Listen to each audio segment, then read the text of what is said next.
feels like a rattlesnake's tail. Voices rolling like a freight train wheel. Cornbread man, biscuit boy, talking live love and southern joy. Cornbread man, biscuit boy, raise your glass, make some noise.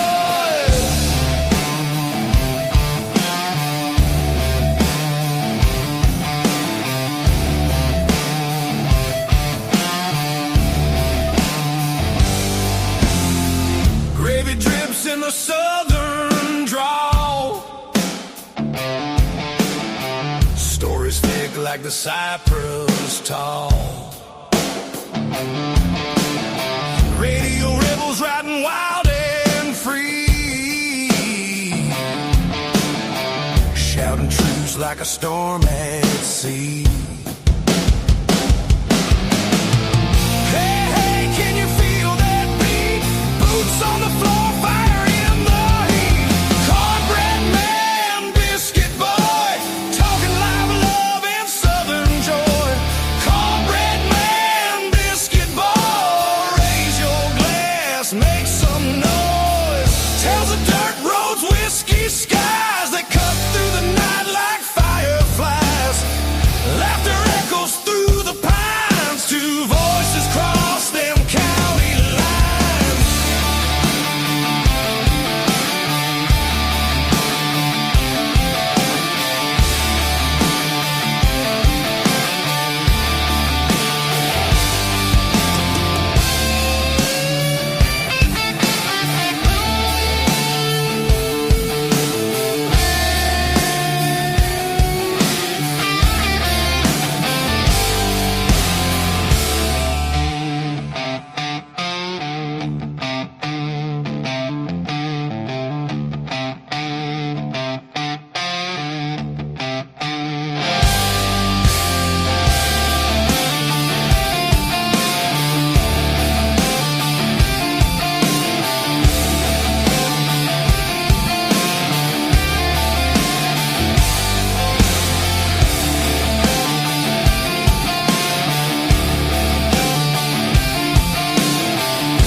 And good morning. Happy Monday, March the 23rd at 6:03 a.m. Eastern Standard Time.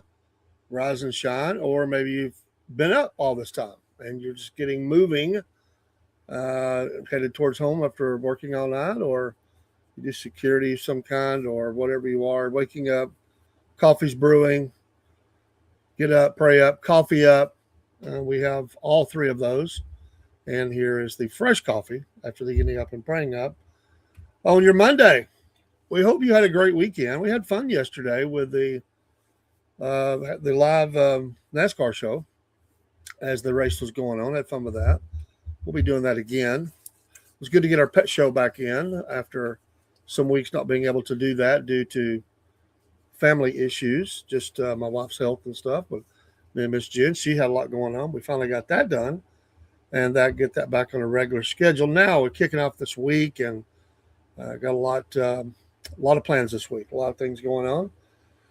We do have a special interview this week. We're mentioning every day. Miss Annie Cyrus will be with us 2 p.m. Eastern Standard Time on this Thursday. 2 p.m. Eastern Standard Time this Thursday. Most timely, maybe the most timely interview we have ever had. She has a new book, which Mom will be coming in. Hopefully by tomorrow, a new book that just dropped Saturday. And if you don't know Annie Cyrus, she's from Iran. She was forced into being a child bride. She lived under Sharia law. She made her way out, got to the United States, became a citizen and a Christian, and has her own podcast and leads some different organizations. She will certainly have opinions on the current situation with Iran, as well as her life in Iran, and hopefully something getting better there, as well as the book that she will talk about, I am sure, and I'm anxious to read it. So anyway, Miss Annie Cyrus, 2 p.m. Eastern Standard Time this Thursday. We were fortunate to get 2 spots left in the next 2 weeks, one of 2 that she only had. She was on a book tour, and it certainly. Good morning, James. It certainly wasn't easy to get. We had to just kind of shuffle some things because all the time she had, and we were very fortunate to get that this early in. She's in great demand anyway, but this with the book coming out, we were very fortunate, and we just were blessed. And she will talk about all those things related to Iran and her life there and Sharia law. If there's anybody that knows the dangers of Sharia, it's Annie Cyrus, and she will speak to that. So anyway, looking forward to that. We got a lot to pack in for an hour. We cannot extend it. It is the limit, so we'll have to have her in and out in a little bit less than an hour so she can get to her next interview. So we will pack as much as we can. We will not waste time chit-chatting. It will be straight in, and we'll get as much into that interview as we can. We'll ask a few questions if there is time. So we're very blessed to have her. She has had 10 to I think it's 10 or 12 death threats that's been put on her life. Those were never taken away. Those are forever death threats in that system. They never go away until someone is dead. So pray for her continued health and well-being. But looking forward to that.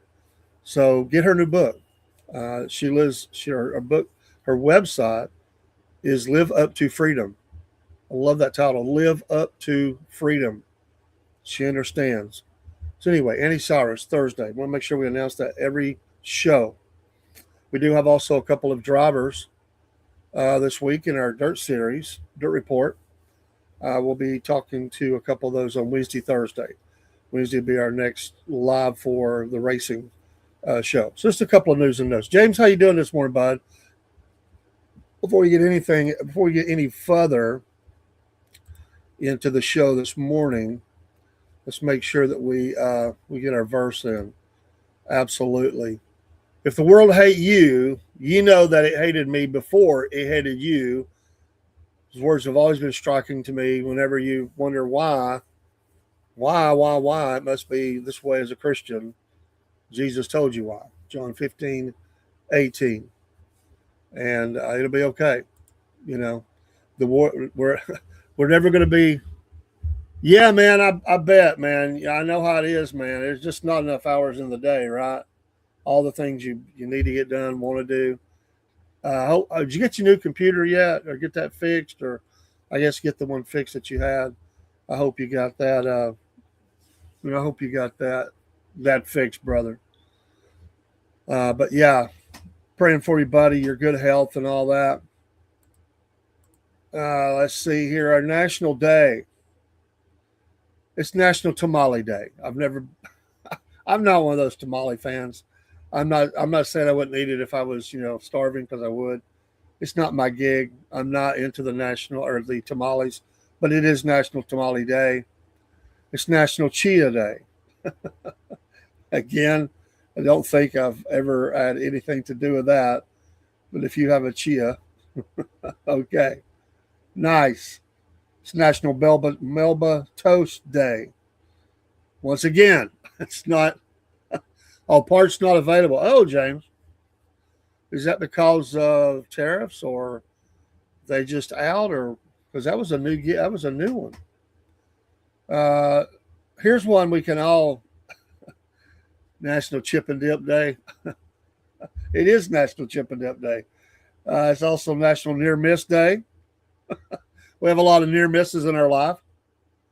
And National Puppy Day. So National Chip and Dip Day. I'm one of those guys that do, and people, I only dip it in a couple things. And China, I got you, brother. It's National Chip and Dip Day, and I do dip certain chips, not all, into ketchup, which drives some people crazy.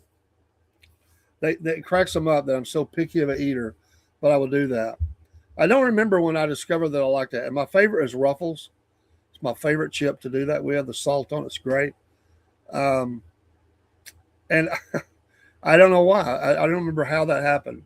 because I didn't do it my whole life. But sometime in the past, and now I think now I've got some grandkids that don't like ketchup, but the ones that do, they will do the same thing. My boys, uh, I know one of them for sure. He does that. He got it from me. He said, "Yeah, every day is puppy day." That's right, brother. Amen to that. National Puppy Day. Well, let's kick this day in history. See if there's anything jumps out.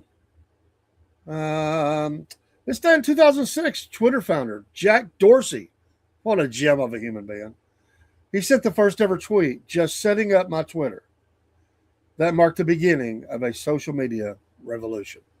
2006. In 2024, it's just almost 2 years ago. Not quite from when this happened. Elon Musk, Neuralink company, demonstrated a patent playing chess online using a brain implant, highlighting advances in neural technology, especially for use in this future robot army. Hey, I could do that too, James. I absolutely could do that. I never thought about that. That's kind of like a party favors kind of. I could do that. Absolutely. In 1994, Howard Stern ran for president. I do remember that. 1969, John Lennon and Yoko Ono were married in Gibraltar. Oh, John. It's your life, brother, and you lived it your way, as Frank said. But of all the women that John Lennon could have had,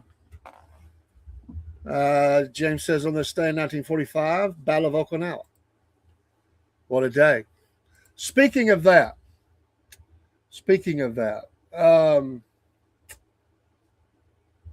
there is an article online today from Republican Jack Kingston, Georgia. He's been in that position for quite a few years. He says, he's a Republican, and I said Senator, Representative Jack Kingston, sorry, not Senator.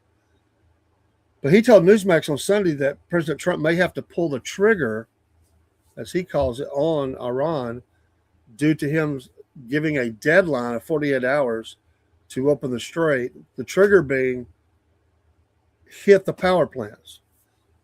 I would say that they don't want to do that. That's going to put a lot of the people in bad way. But they're trying to force them into a corner here. The problem with this is I don't think that they don't care. I mean, like, they're not going to do it. And here we get into the murky water of, the mission plan. The mission plan, when you're and I said we had fulfilled most of the mission, but the strait is now the thing. Everything else is accomplished, pretty much. We were never there for regime change. Israel was, but we weren't. But if you go that route, because they're not going to stop, and nobody wants to see it, but you've done about everything you can do. Well, Israel would do it, but if we do it, we're headed towards boots on the ground. If this is going to cross into a territory we don't want. There's already more Marines and expeditionary forces and all that headed there anyway. There's already been some boots on the ground, obviously. But the only way you're gonna have to hit certain areas on the ground. You've done about everything you can do from the air without having collateral damage to civilian. My thinking, and I know that they're trying to keep Israel backed off some because they're getting pressure from coalition in the region, and they don't want Israel doing it. I'm sure because of the inflammatory thing that could happen there. I mean, it was just. But you're right. They would do it. They want to do it. There's no doubt they want to do it. So how far does the president go? This is why this is the problem when you give deadlines like that. When you go on and the president is bad about this too. He does this and he tends to back off. And if he backs off here, we're in this long, murky, whatever's going to happen. The strait has to open up. So there you go. James, what do you think? I mean, I don't know how you back these fanatics off without every single one of the mullahs in whatever secession is dead. I mean, that's just the way they are. And I kind of think you're right. I mean, that's nobody wants to say that, but it just seems to be we're drawing in closer to that. And I think you're probably right. Although when you say that, people's going to say it never happened. I said we were going to war with somebody months ago, and I'm not bragging. And a lot of people gave me a hard time about that and said that's never going to happen. And I said, we are getting on a war footing. We're going to war with somebody. It was obvious to me we were in hurry up mode. P. Hegseth, it was like they were, running laps around the whole thing, trying to get ready for war. They said they were just trying to be prepared. I said, this doesn't look like just the idea of being prepared unless you're talking about imminent threat. I felt like it was they were going to go after somebody. And of course, they've done a couple of 3 operations, this being the biggest one now. And it just had that feel. I mean, I haven't lived all these years and not learned something.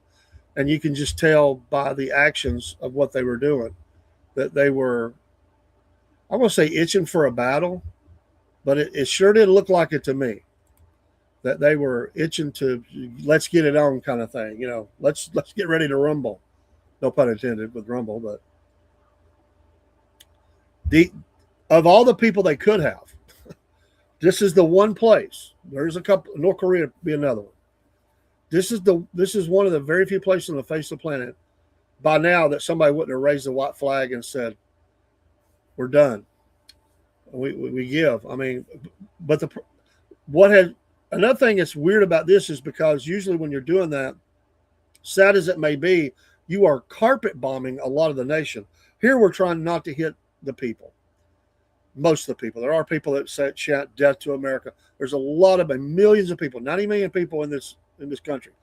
A lot of them, I'd say way more than half. I mean, probably 80 or 90% of the country, maybe more. I don't know. They want to happen what's happened, but you can't start just nailing them or then you lose support because then they're going to be saying, who's my enemy here? So the only way you can do that, you can't do it from the air. You can only hit so many targets. We've done that. We've hit thousands. The Israelis have hit even more than we have. There are a few, maybe if it's a couple of thousand left that they can hit. But these people are buried deep, and they've got ways to hit. I mean, they're in the country, so they got ways to hit these people in their own country, and they don't care if they get killed. They don't care about the people. So I definitely think he will do that. That's a given. That's one of the reasons more assets are in the region. They're going to take the island, set up operations there. Could we also see a de facto government being set up there to replace the one that's in there? That's another thought I had, because a lot of the people, some of the people they want involved have been exiled they've ran for their lives, been exiled from the country for a long time. And they could actually set up something there and have it close by. I've thought of that too. So I think we think the same thing pretty much. And the 48 hours is ticking. I mean, was the 48 hours, was that on Friday? The 48, I mean, here we are Monday. We're closing in. Sometimes today, sometime tonight. I don't remember exactly. It's got to be pretty close. The 48 hours is up. The president's going to be looking really bad if the strait's not open. There's a few that slip through, but most of it's dead. And he's got to get that opened up. So he has swore that it will be open, or else. Some of that has to happen, or he looks very bad. And they know that, because the only thing that they have on their side, meaning the Iranian leadership of what's left of it, is time. And I read somewhere that time that the American people get frustrated, the pressure's on, gas prices go up, energy prices, more dead soldiers, and they start putting pressure on the administration to get out of there, is time, because they got time, because they don't care. Presidents are on limited time, and unless they get in a quagmire, and then it becomes they're out of time. Afghanistan, Vietnam, whatever. Let's see. There's a lot of people that would say that. But we understand that word geopolitical. and it causes a mess. See, this is why people say what we should never got there. I get the reasons why we did. I get it. Some of it's for Israel, sure. Some of it's for the weapons they can do. Some of it's for maybe even change the balance of power and energy. I mean, all those things you can think about. Neutralize them, take away their ability to forever do a nuclear bomb in all of our lifetimes. All those things, whatever the mission statement was, the mission statement has been now changed somewhat. I was waiting on James to say it. I was like, he's going to say it. I'm just waiting. We're going to get birthdays today. There are a few birthdays I want to point out. Reese Witherspoon is 50. I like some of her work. Matthew Modine, 67. Hard to believe. 67. William Shatner. Beam me up, Scotty. He's 95. Tough guy. J.J. Watt, 37. That's hard to believe his career is already basically really over. God, such a in shape. 37. So hard for football players. DJ Moore, 39. Still been getting it. Good job for him. Let's see who else. Dave Portnoy, 49. He's quite the character. Some things I like he does. Some things are stupid. Just being honest. He gets on my nerves sometimes. Mick Schumacher, 27. Race car driver, know him. Rick Harrison. I remember Pawn Star, 61 years old today. Golly, time flies by. Let's see. I think that's about it for our birthdays today. Oh, James Walt, 41. I know him. So not personally, but I know of him. So anyway, that's what Jack Kingston says that he. But Iran is threatening to fully close Hormuz after his ultimatum. So Iran says it's winning the war, keeping control of the strait. Walls, all options open Iran, including the nuke plants. So anyway, that's kind of some news bouncing around today. Alan Dershowitz, Iran represents the greatest threat since Hitler. With the use of the missile capability, I would say yes. They couldn't have done the other, but yes. Well, that's true. And they are starting to test a lot of those lasers and stuff. That's what wars do. They get all their toys out and test them. They find out what works, what doesn't, what they need to adjust, what new things they need. It's sad to say, but medical technology always advanced in our history through war. If you go all the way back, I mean, they learn new ways to do things. You think about amputations in the war between the states here in the United States. There were so many limbs that were amputated that they learned a lot about that from the beginning to the end, how to better do that. Infections. There was a lot they still didn't know later on. There were still lots of things they were still practicing the wrong way, even up to the Spanish-American War, about water, clean water and things. They just didn't get it. But they did learn to operate better out of necessity. Use of prosthetics, their understanding, the building of them, the making of them increased. So many soldiers who were injured that needed something. And they learned more about that. They learned how in the field when they didn't have certain medicines, what they could use naturally, even as well, to help with some of those things. So it happens. And maybe that was one of the greatest advancements was medical knowledge, medical science, knowing the human body even more and what was good, bad. Unfortunately, the soldiers were the guinea pigs out of necessity.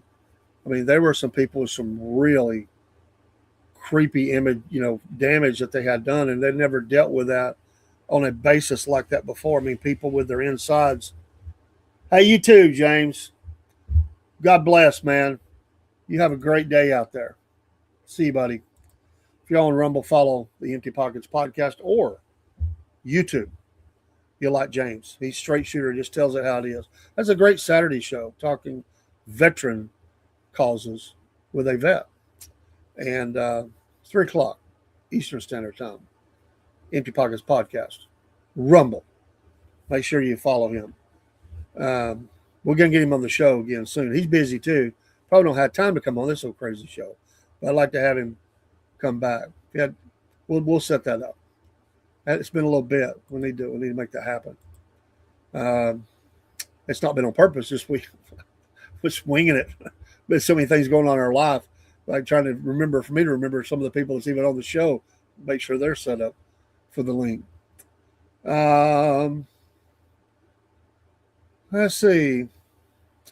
There is an emergency order to stop the Nexstar merger. Newsmax and 6 state cable and broadband groups filed an emergency federal court challenge on Saturday in the FCC's to the FCC's approval of Nexstar's merger with Tegna.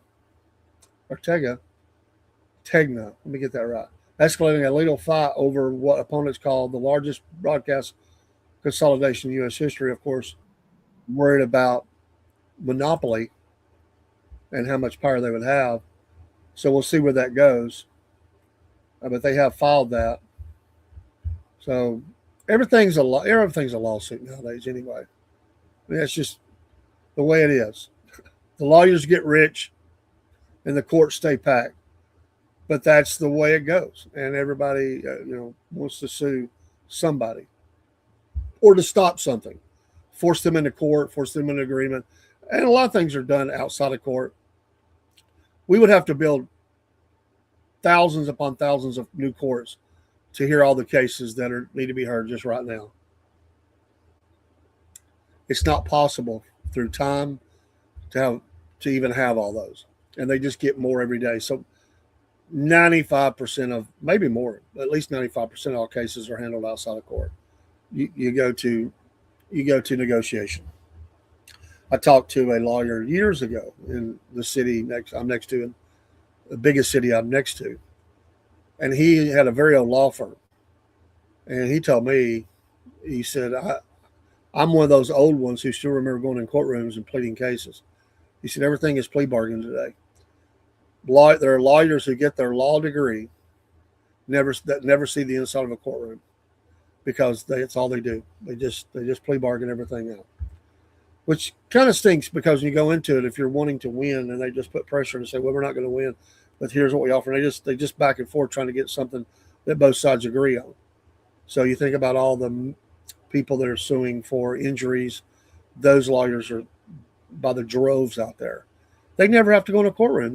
All of it's just getting the information together on what's happened with the case, and then, sitting down and going through that and seeing, how much leverage they have and what the insurance companies are willing to give. I talked to, one time we had a scammer. They were obviously a scammer, hit my wife, made it look like her fault. And they called me to get information from me. I wasn't there, but they wanted some information. And I said, please tell me you're going to fight this. And they said, no, it'll be negotiated. We don't much go in courtrooms anymore. It's just too much. Sometimes it can go against you and it's real damaging. Takes more cost and time, and we just settle. And I'm like, that's what these people are doing. They know that. So you have to be careful out there. It's just that's how some people do. They just go around looking for they're wanting to fall down in your store. They're wanting you to tap their car. No, that's, force you. They'll tap you and make it look like your fault. They'll stop right in front of you. That's what happened to my wife. They were going and they just stopped. There was nothing coming, and when I say tap, there was no scratch, nothing. They jump out screaming. They go to the hospital, cussing my wife, banged on the hood of my wife's car, scared her to death. She calls 911, and they both demand to go to the hospital, holding their necks. And there was no damage, not one bit of damage to either car, but they're claiming they have whiplash and all this stuff. And it's all just a scam. They look for opportunities to do that. And I said, you need to look into these people. You need to fight people like that. I'll pay a higher premium to fight. We got to start winning this battle. But they said, no, that's just not the way the company looks at it. It's not going to happen. So everybody does that today. That's sad to say. Things like murder trials and stuff. I mean, a lot of times those, unless they plead guilty, those go to a trial, a quick trial, sometimes long. The world faces a fertilizer and food supply crisis amid the war. escalating disruption in fertilizer supplies, which is going to drive the price on all that up. Hello, higher food prices. Is raising alarm among governments, farmers, and international organizations, with experts warning the world could be heading toward a major food crisis.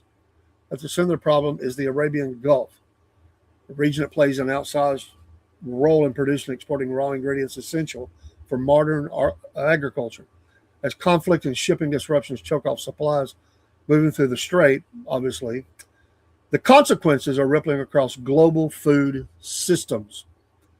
Recent reports indicate that about 30% of global fertilizer trade passes through the strait, a critical maritime choke point now severely constrained by instability. The Gulf region supplies 34 to 35% of the world's urea, 25% of ammonia, and as much as 45% of sulfur, key inputs for nitrogen and phosphate fertilizers. They're extremely significant quantities. These are extremely significant quantities, said market analyst Keeman, noting that such volumes cannot be replaced easily from other regions. Fertilizer production is tied to natural gas, which is abundant in Gulf countries such as Qatar, Saudi Arabia, and Iran.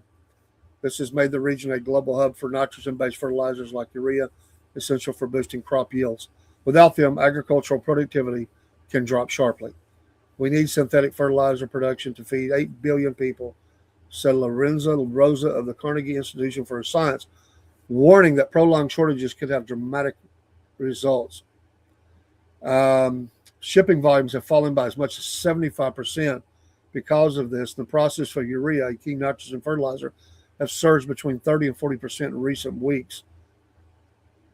Let me skip through here. So I'd heard a little bit about this. That's an article about it. We'd already heard that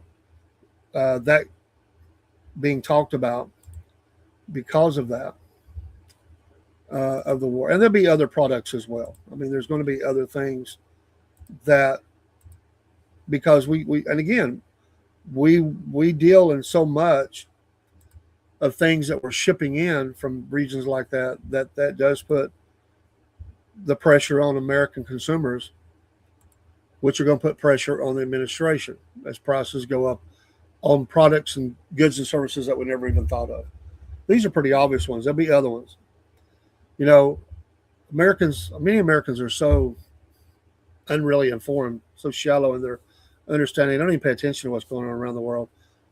They'll get mad when things start going up on Amazon, Temu, Shein. A lot of products are coming from that area. It's where they're made. And when they can't get their products in, that's when they'll get mad because they can't get their products. Or you go to the local store, a lot of these cheaper markets, dollar stores, things like that. There's a lot of goods and a lot of things that there's no stores for sale for cheaper that come from regions like that, and they won't be able to get them. And of course, the big one, the big boy, is gas prices. I think Americans won't grab too much until it goes over 4. They'll start chirping pretty hard. If it ever hit 5 or 6 or something like that, it'd be mass demonstrations about what we're doing there, and it's just that would happen. And there would be people fanning the flames of that to get people fired up, and it wouldn't take much to set off millions of people being upset. It'll be hard on people, but it wouldn't be shocked me if we did hit $4 or more a gallon. That's the time factor. The president's trying to wrap up and get out, and so they've done some short-term things to keep the prices down. Release of oil, from other sources, relaxing some ships that were already en route to be delivered from Iran. They changed some rules about some of the blocks that they had on Iranian oil to be able to be moved and sold and all that. But it's all short-term stuff. That gives them maybe 2 weeks, 3 weeks, at the outside a month before it really hits heavy again, because after that, there's nothing they can do. Not much. Probably taking the island, but still, you got to get those ships through. And I could definitely see the American naval ability to be escorting at least oil ships. But it's still dangerous. But to surround them with, and get them through the strait. So we'll see. But this has went on far longer than people had really thought it would go on. And they mentioned the 4 to 6 weeks. We're week 4, starting week 5, whatever it is. So we're right at that anyway. I mean, he thought it'd be wrapped up in a couple of weeks. But again, what is the mission? I've said this before. What is the mission? The mission, our target points seem to be changing. And then Israel has continued operations they want to provide or do, and we're providing a screen for that because of it wouldn't look good for just Israel to be pounding in Iran because it'll get out of hand with them because they'll start going after targets that we wouldn't want them to go after, and then it's going to be really ugly. And so that's probably one of the main reasons we're still there. And the Strait, obviously, I mean, this wasn't a shock. Everybody knew that's what they would do. That's what they've always done. Firing missiles and drones and shutting down the Strait. I mean, that's the power play that they have. So I don't know. We'll see. President Trump, no deal until Dems pass the Save America Act. I thought it was interesting that President Trump said that he might deploy, he wanted to deploy ICE agents to assist TSA, and Tom Homan said, "Not going to do that." Interesting. I mean, he said they could help with that, but I mean, they're not trained for that. I mean, so we could do it, but not trained for it. It's interesting. It's sometimes funny when you have the administration will say something, and then there's a little bit different, like we're not really trained for that. We could do that. You tell they don't really want to be involved with that. It's been this way with administration for even before the first term. There's always a little, and I don't know if the president he gets out ahead because he likes to say things. I think he catches some of the administration officials, leaders, catches them off guard, and then a microphone gets put in their face, and they're basically trying to clean it up a little bit or tighten it up. Sometimes that is between the agencies themselves. One will say something, and then another says something completely different, and maybe a third even says something completely different from the other two. And that's how they cleaned a lot of that up. This second term, that happened a lot in the first few months. They seem to have cleaned that up some. But it was a little bit there with him, like we're not really trained for that. We can assist. You can tell it was not really something he was wanting to do. And so it'd be interesting to see how that advances. The Senate advanced Homeland Security nomination of Mullen, paving way for the confirmation vote. That was a 54 to 37 Senate vote to limit debate on the appointment. The confirmation vote could come sometime Monday, today, if approved. He would replace, of course, Secretary Kristi Noem, who was fired, sent into other duties, whatever you want to say, on March 5th. If confirmed, Mullen, a member of the Cherokee Nation, would be the second Native American to serve as a cabinet member. So we'll see. That should happen today. I think that will go through. I don't think there will be. I don't think there'll be any problem with that, to be honest. Talking about money, there's been a lot of talk about funds for Iran. Treasury Bissett says that U.S. has plenty of funds for Iran war, but he is requesting supplemental funding from Congress to ensure the military is well supplied in the future. U.S. Treasury Secretary Scott Bessent said on Sunday, speaking to NBC News' Meet the Press. He also rolled out pushing for any tax increases to fund the war. We've heard that number, $200 billion in additional funding for the Iran war, of course, faced stiff opposition in Congress with, of course, the Democrats, but even some Republicans were very, not really going with this. There was some well-known that said they weren't for that right now. Again, this is probably another way where they were cleaning up some of the terminology. I mean, when they throw a number out there and it got a lot of hits, and they say, "Oh, yeah, plenty of money. This is for future supply and making sure they're well supplied." That's a phrasing to where, yeah, they need the money, but they don't want to send the wrong message that, see, the Iranians, if we hold out, they run out of funding for this. But it's definitely a bot. I mean, military operations are expensive. I mean, we got because of not only, I mean, they're out there anyway. There's already that expense of them being on the ships and being there. You start running operations, you're running through even more fuel. You've dropped tonnage of bombs that cost a lot of money apiece, firing off anti-missile. All this stuff is really starts taking a toll on your budget. I mean, every company, every place, everybody has a budget, and you have, of course, emergency funds or whatever. But when you get something that really starts hitting the budget, then got to get more money, and you start getting in trouble with that. So that's interesting the way they phrase that. It's still the same message. We need more money. Well, we got enough money. But we're just trying to make sure a little extra pocket change. I love to read how things are written. As you can tell how they're doing a little bit of a dance here, trying to clean up something. It didn't go over very well. And I'm sure they're catching a lot of flack from even the Republicans on this one.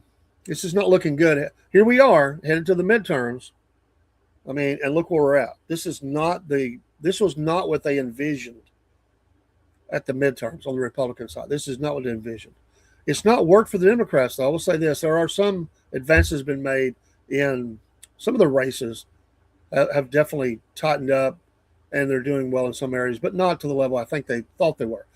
One of the ones to really watch, and that's the special election here in between Fuller and Harris for the 14th. The military Harris. I mean, the support is strong.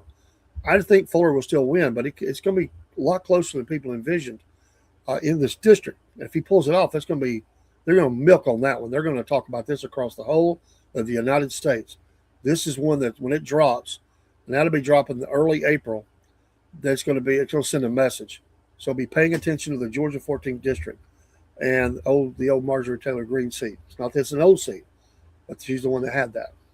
And we're now in the runoff on the special election to fulfill that. And then, of course, we'll be back in elections again soon. Early indications suggest that this war will be the most expensive for the U.S. since the conflicts in Iraq and Afghanistan, obviously. The first 6 days of the Iran war have cost more than $11 billion. That's what the administration told lawmakers. That the first 6 days of that war cost $11 billion. Congress had already approved the record funding for the military in January 2025. Obviously, that was the Defense Appropriations Act. That was about $840 billion in funding. Last summer, over opposition of Democrats, the Republican-led Congress passed a sweeping tax cut and spending bill that included $156 billion for defense. The Senate also defended the Trump administration's moves in recent days to lift sanctions on Iranian and Russian oil. Doing so, he argued, would allow other countries besides China, including Japan and South Korea, to purchase the oil while preventing oil prices from spiking to $150 per barrel. I've heard they could be 177 or so within a short time if things don't get better, and reducing the overall revenues Iran and Russia would receive. He said a treasury analysis showed that the maximum extra amount of oil revenue Russia could get would be $2 billion. So they're trying to keep an eye on that as well. That's not something that they look, that nobody wants to see happen. So the rainy day funds are gone. We know that. One last article here. We're going to have to get out just a little early. It's Monday. We got a lot of things to get going. We'll see you tonight. We'll be back on Southern Patriots News. Wesley Clark said to Newsmax, intensified air campaign needed in Iran before any ground troops. So they're already talking about it. He's a retired general. But he said it's not an immediate deployment of ground troops.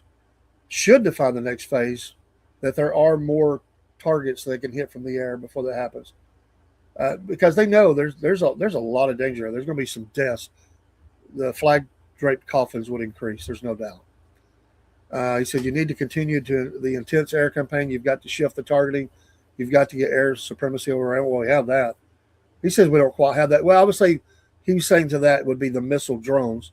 There's always that danger. You've got to put continuous air over the Iranian coastline and around the Strait of Hormuz. You've got to pick up the targets and take those targets out the best you can from the air.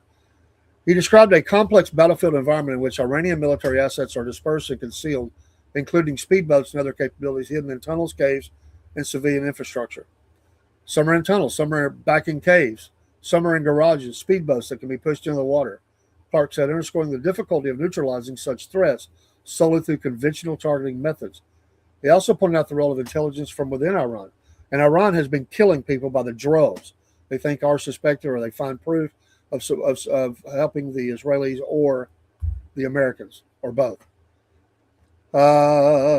You've got to get help from people on the ground. In the process of calling in targets to the Israelis and sometimes to the Americans is what I hear. He characterized the approach as a gradual campaign aimed at degrading Iran's operational capabilities over time, particularly its ability to disrupt maritime traffic. You're going to grind this out. With each day, hopefully you'll make it so that there are less and less effective means for the Iranians to resist the passage of ships. While not ruling out the eventual need for ground troops, Clark said any such move would come only after the Iranian defenses and infrastructure have been significantly weakened. At some point, we may be able to get away with putting the troops in. If we do, we want to make sure we're going against a very heavily destroyed enemy base, obviously. I think there is going to be some sort of a beachhead that will be established. The island's the first step. And then I think probably even near the strait, there's going to be some sort of ongoing presence that we'll have there. Be looking for the American flag to fly over some sort of base. It's going to happen. So there we go. All right. Have a great Monday. I do need to get out. I got a lot to do. Getting wife ready and kids ready for school and taking them and myself. And we'll see you tonight. So have a blessed day. And we appreciate you watching the Southern Patriots podcast and Wolf Nation podcast. And remember, on Thursday at 2 p.m., Andy Cyrus, who was from Iran, lives here and has an amazing story, new book. We'll be talking about all that from 2 to 3 Eastern Standard Time on Thursday.